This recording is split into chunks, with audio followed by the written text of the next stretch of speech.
Hello, everyone. Hope you're keeping well. Just before we begin our thought for the week this week, just to say if you haven't seen the letter that's been sent out to Pippin Gyms and to St Peter Advincula in Combe Martin, please do go onto our website, combetocombechurches.co.uk, where you can access that from there. Well, this week we're going to talk about belonging. I wonder where you belong.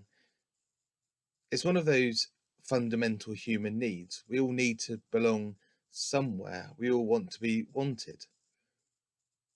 People try and do this, of course, in various different ways. Some do that in ways where they hide their self. They lower their identity to fit in with the crowd. As a famous saying in Japan, the nail that sticks out will be hammered down. Keep your head down, fit in, and everything will be okay. Well, for others, they try and belong by finding their identity in their ethnicity or in their tribe or in their sexuality. Now, in England, we don't tend to associate ourselves with our ethnicity or tribe quite as much, although some do. But we definitely do when it comes to sports teams, don't we? First of all, which sport do you follow? Are you a rugby person or a football person? Will put you in a particular group. But if you say you're a football fan, which team do you support? It really matters. And actually, it seems to be completely irrelevant how good that team is at all. Actually, what matters is your belonging to that group. When I lived in Wales for a few years, it was very noticeable when, as an Englishman, I walked into a Welsh pub. And by Welsh, I don't just mean in Wales, I mean with identity of Welsh. It's amazing how quickly the language switched from English to Welsh and conversations dimmed down.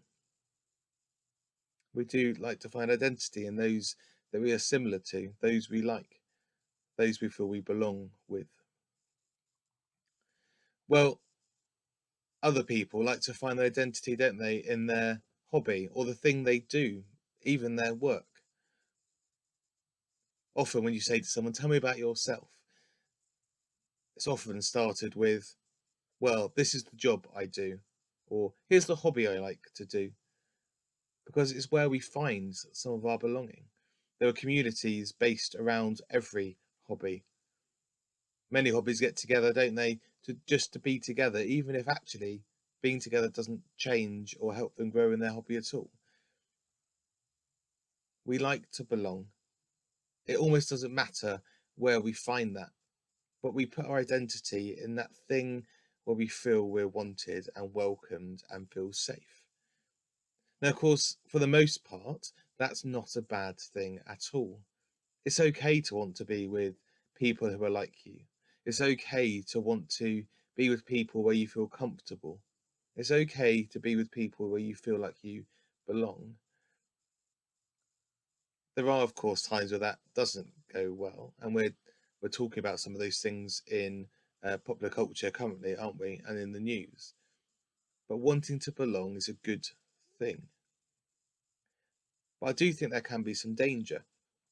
I don't want to try and talk you out of having your hobbies or enjoying your work or um, whatever you identify yourself as long as it's something that is honouring to you and to others and to God.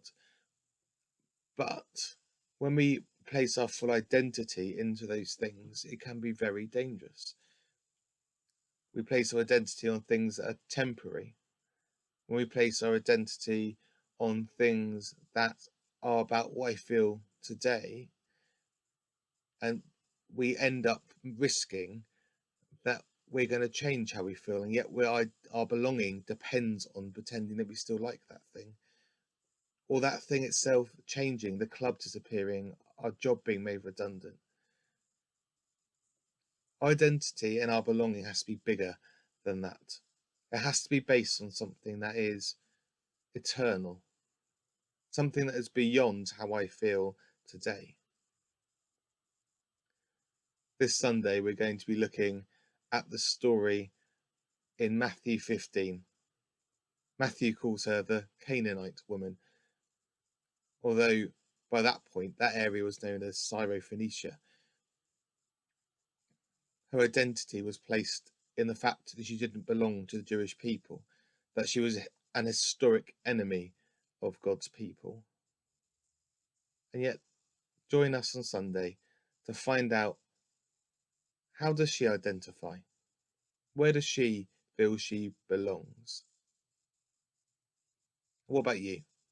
Where do you belong? Where do you put your identity?